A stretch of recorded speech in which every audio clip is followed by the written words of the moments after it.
Hello, this is Angelia, and you are listening to or watching the podcast, Why You Do What You Do. The podcast talks about human development and psychology to maybe help you figure out a little bit more about why you do what you do. We left off talking about suicide, and that's where we're going to pick back up again.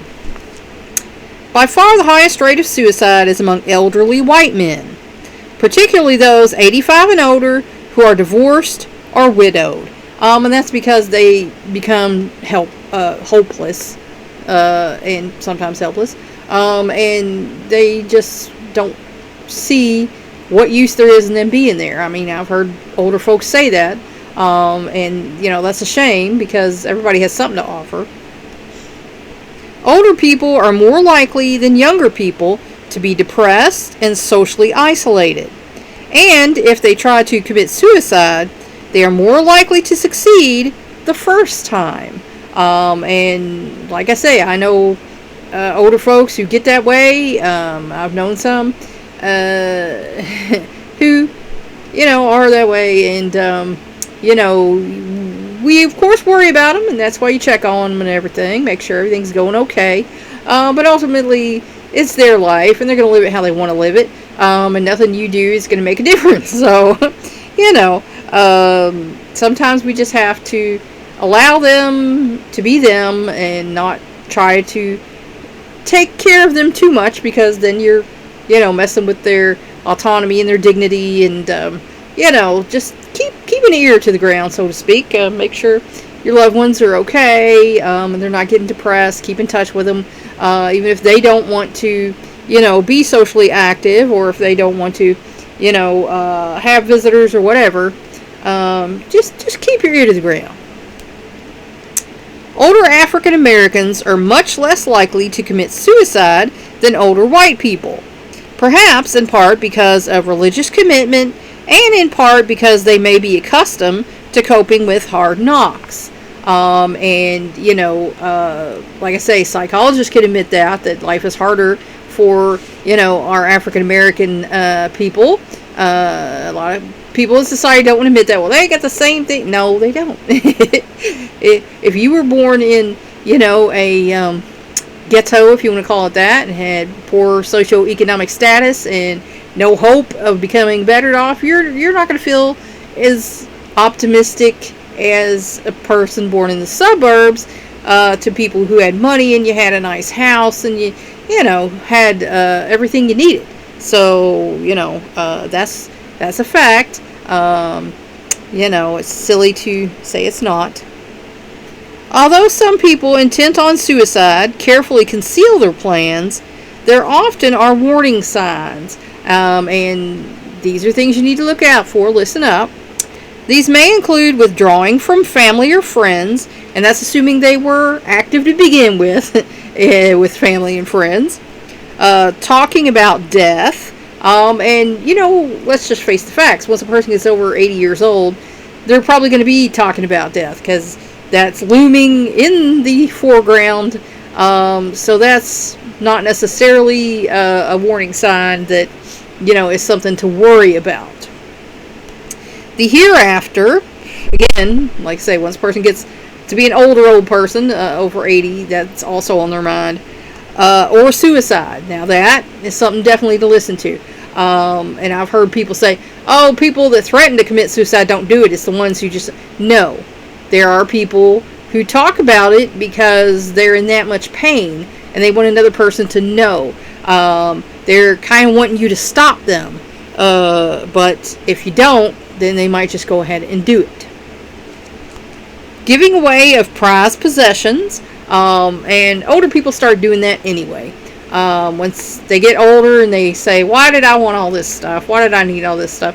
And they start giving stuff away. I've already given a bunch of jewelry away to, my son's girlfriend. And it's like, at the time, I really wanted that, and I thought it was great, and then I got it, and now I'm like, meh. So, I've simplified quite a bit of stuff, that I didn't think was frivolous, and now I'm like, man, I didn't even really need that. I thought, I wanted it at the time, and I did, but now I'm like, meh. So, as we get older, we start to realize not everything is as great and awesome as we think it's going to be. And it's not going to enrich our life in any way. So, as we get older, we start purging sometimes of the stuff. Abusing drugs or alcohol. Now, that is a big red flag.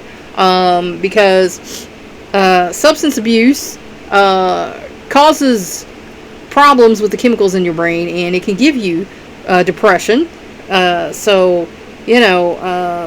Substance abuse and alcoholism is a big red flag.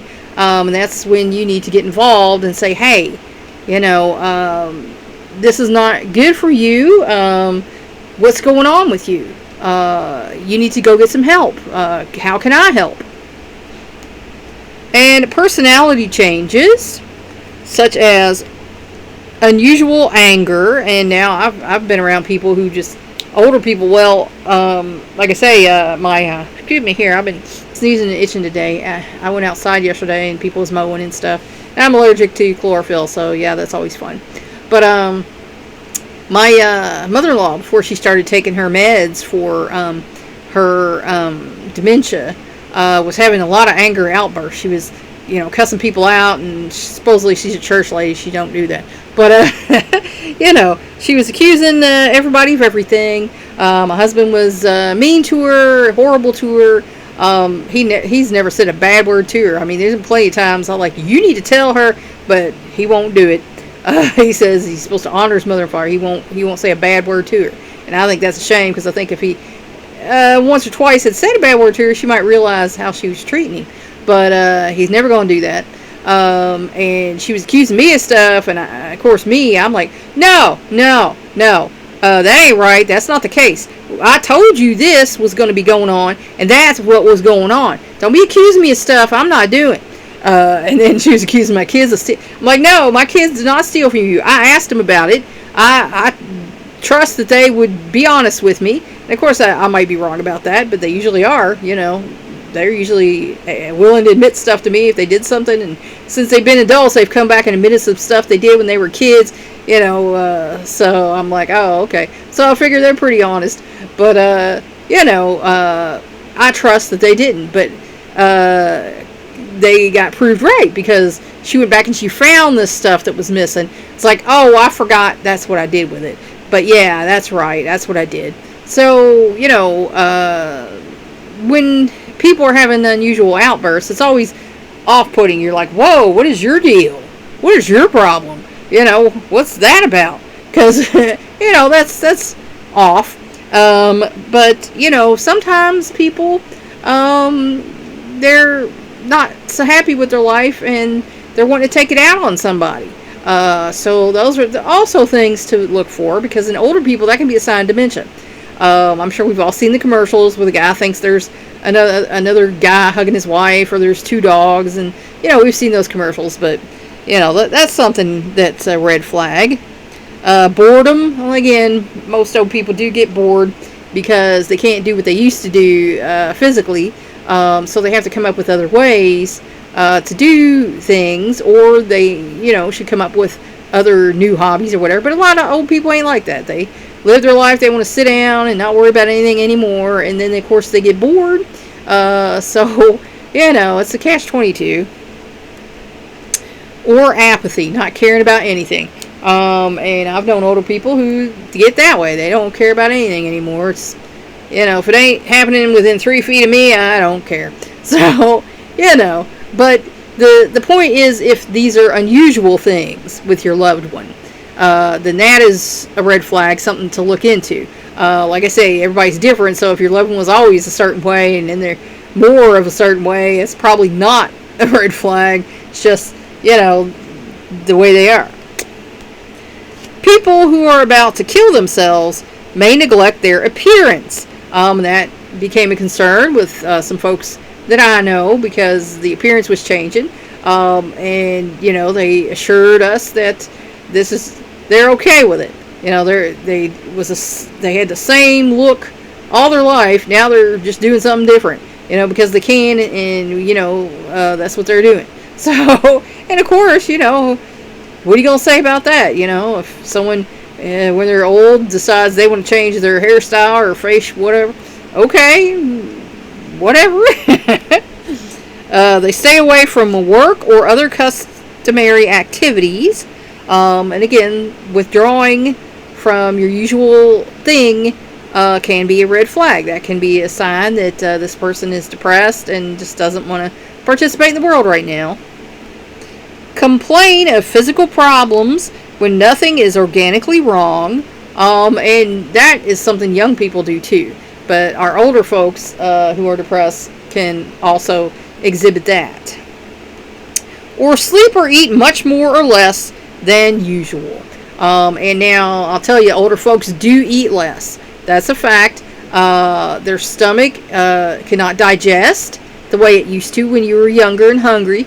Like I said, I remember being a teenager, and me and my husband would get, at the time, there was a place where you buy one, you get one free automatically. So, but I remember we could sit there and eat. I could eat 7 pieces of pizza, before I felt full. The thought of eating 7 pieces of pizza now makes me want to because, sometimes I can't get the second one in all the way, So that's a fact. As we get older, we do eat less. That's why you see a lot more skinny older people than fat older people. And there's other reasons, but we won't get into that. But, your appetite changes. You can't hold as much. So it's not unusual for your elder to stop eating as much as they used to. So that's not as big a red flag as if the person suddenly starts pigging out. That's more of a red flag, because that means they're eating their feelings, excuse me, or stuffing them down, whatever you want to call it. And that can be more of a red flag than them stop eating as much, because, like I say, older folks' stomach shrinks and you're not as hungry because you're not doing as much. So your body doesn't need all those calories, and so it's turning the switches in there to it's like your thermostat is on high when you're in your teens, and then it starts turning it down because you need less burn. Excuse me. They often show signs of depression, such as unusual difficulty concentrating, loss of self-esteem, and feelings of helplessness, hopelessness, extreme anxiety, or panic. And I know I've seen some older folks like that too. It's like, and like I said, when I worked in a nursing home for a couple of years, there were some of them in there that, wow, you just had to watch what you said, because, you never knew what was going to set them off and get them freaking out and crying, and you're like, oh man, all I said is maybe later. I'm sorry that disturbed you so badly, because to me it was just a fact. But some folks, when they get older, they're not good with any bumps in the road. You can't have any bumps in the road. It all has to be smooth sailing. And of course, we know life is not like that. It's never going to be like that, even when you're old. Life is going to have bumps in the road. And when people just get knocked off that bad by just any little thing, that's also something you might want to look out with. They might be having trouble coping with life and processing things. 9 out of 10 people who kill themselves have depression or another mental or substance use disorder. And that is true. 9 out of 10 people kill themselves is because there's a serious problem in their life.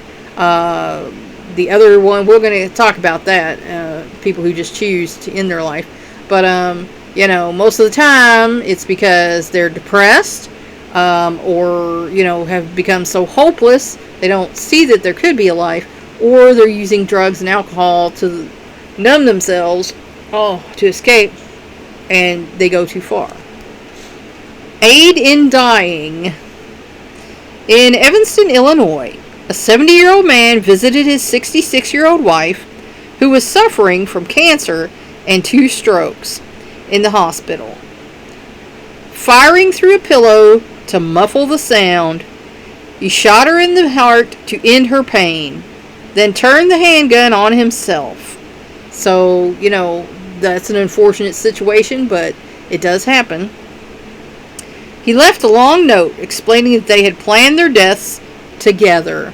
So this is something they had talked about and had decided, well, she's never going to get better, and he must have decided she was his life, and so there was no future life, and so they decided they were just going to go together. It appears to have been euthanasia, a hospital spokesperson said.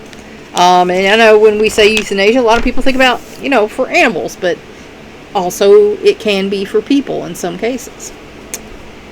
Euthanasia means good death. This Husband's Act was an example of active euthanasia, sometimes called mercy killing. And I know everybody has different opinions on that, so, don't come at me. I don't, say that's okay. I'm not promoting that. Action taken deliberately to shorten a life in order to end suffering or allow a terminally ill person to die with dignity. Because a lot of people think, I don't want to be there in the bed. If I can't breathe by myself, I can't eat by myself, I don't want to be alive. So every person, like I say, is different. And different people think that there are things that are past their, perception of who they are. They wouldn't want to be in that position. Passive euthanasia is deliberately withholding or discontinuing treatment that might extend the life of a terminally ill patient, such as medication, life support systems, or feeding tubes.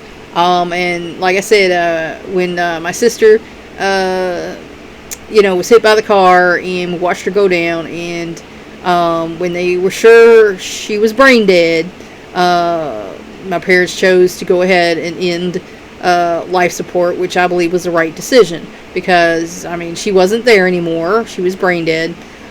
So why keep that body alive? And that's what I've told my family, is if I am brain dead, don't keep my body alive. There's no use in that. I'm not there anymore. I've already left, so don't do that.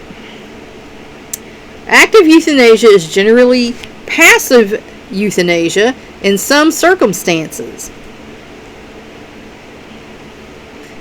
An important question regarding either form of euthanasia is whether it is voluntary. That is, whether it is done at the direct request or to carry out the express wishes of the person whose death results. And like I say, they have that in wills now. So, some people say, I don't want to be kept alive. I don't want to be resuscitated. Assisted suicide, in which a physician or someone else helps the person bring about a self-inflicted death by, for example, prescribing or obtaining drugs or enabling a patient to inhale a deadly gas, is illegal in most places, but recently has come to the forefront of public debate. Because, like I said, Dr. Kevorkian was allowing him, this gas to put them to sleep, just like, they gas animals. So, it did become a debate for a while on whether people have the right to choose to die if they don't want to live anymore. And like I say, some people are for that, think, yeah, okay, why should you? Other people are against that, saying, hey, that's a sin, or, that's cheating, or whatever. Assisted suicide is similar in principle to voluntary active euthanasia, in which, for example, a patient asks for and receives a lethal injection. And again, like I say, in some places, mostly in other countries, it's legal. The main difference is that in assisted suicide, the person who wants to die performs the actual deed. Like I say, that doctor, he was dropping off the stuff so that they could do it for themselves. All of these are varying forms of what is sometimes called aid in dying, or, helping someone to die. Advanced directives. Now, my husband and I, we have wills, and we have that. In Louisa May Alcott's time and place, the idea of helping a suffering loved one to hasten their death was virtually unheard of, because, life was so cherished and sacred and everything. They wanted to have them be around as long as possible. And they might not have thought about, the suffering and things that people were going through. Changing attitudes toward aid in dying can be attributed largely to revulsion against technologies that keep patients alive against their will, despite intense suffering, and sometimes even after the brain has, for all practical purposes, stopped functioning. And that's what I said. We have decided that if we're brain dead, we're not there anymore. That body's just being kept alive artificially, and we don't want that. We're not in there anymore. Why should our body still be, artificially kept alive if we're not in there anymore? The United States Supreme Court has held that a person whose wishes are clearly known has a constitutional right to refuse or discontinue life-sustaining treatment. In other words, to request passive euthanasia. And there are a lot of people who have the advance directives that say that. A mentally competent person's wishes can be spelled out in advance in a document called an advance directive or living will. And like I said, we have those. The living will may contain specific provisions with regard to relief of pain, cardiac resuscitation, mechanical respiration, antibiotics, and artificial nutrition and hydration. A person also may specify, through use of a donor card, that his or her organs be donated to someone in need of an organ transplant. And we have that on our licenses too. It's like, if we're gone, we're not using them anymore. So why not donate them? Like I said, my sister donated, her organs, and a lot of people got, help and had a better life. So why not do it? Organ donation, the gift of life. Snowboarder Chris King won a bronze medal in the men's parallel giant slalom event in the Winter Olympics in Salt Lake City in February 2002, just 18 months after receiving a life-saving liver transplant. So see, if he had not saved that, he wouldn't have been around, and he wouldn't have won, a bronze medal. So that's pretty cool. In 2001, a total of 12,522 persons in the United States donated organs and tissue, such as skin and bone marrow, an increase of 7% from the previous year. So people are getting on board with this idea. There was I know people say, I have a family member who's kind of like that. They didn't want to be cut open. They didn't want to be cut on. They didn't want anything, they wanted to be whole when they went down. And, like I said, if I'm not using it anymore, why not donate it to someone, who can use it? Somebody who's already, still alive. Because I'm not going to use it anymore. The increase was largely due to a rise in Hispanic and African American donors, and in living donation of a kidney or a portion of a liver or lung by a living person. And as the science grows, there are probably going to be more things that living people can donate to their loved ones or someone else. The growing use of living donations is partly due to a shortage of deceased or brain-dead donors, and partly to medical advances that make donations safer and more likely to succeed. Because I remember coming up in the 70s, and we had the guy with the first, heart transplant going on, and had the mechanical heart and all that stuff. So back then, there wasn't the success rate that there is now. Now it's almost a guaranteed success rate, that you're not going to reject it, because there's the drugs and everything that go with that, steroids and stuff, which has their own problems. But in general, most people who get a transplant survive and live the rest of their natural life. Despite the increasing acceptance of organ donation, there is a worldwide shortage of organs. So if that's something you would like to do, sign the back of that, license, or tell them when you get your license, they'll put it in their computer that you want to be an organ donor.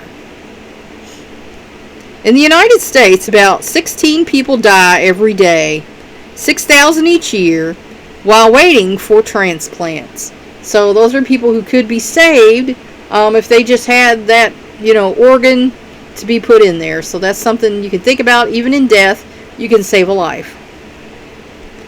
More than 79,000 are currently on the waiting list. So that's a lot of folks waiting for an organ. So, like I say, I mean, if that's something you would like to do, is to give the gift of life, at your death, certainly do that. Organs are less likely to be rejected by the body of the recipient if they come from a donor of the same race or ethnicity. And some diseases of the kidney, heart, lung, pancreas, and liver are more common among certain racial and ethnic minorities than among Caucasian population. So that's why it's important that they will tissue type, blood type, and all that stuff, and make sure it's a perfect match to the person who's going to get it. And that way, there's not the rejection level that there was in the past, because they're making sure everything is perfect. It dots all the I's, crosses all the T's, and it's going to match this person's body as perfectly as possible. So that way you have a better rate of success. And that's where I'm going to leave you for today. I hope this helped you figure out maybe a little bit more about why you do what you do. Please like and share this educational program so we can spread it around the world. If you want to help me out, subscribe to my YouTube channel. If you want to help me out even more, go to my Patreon page and become a patron. That's all for now. Thanks for watching or listening. Until next time.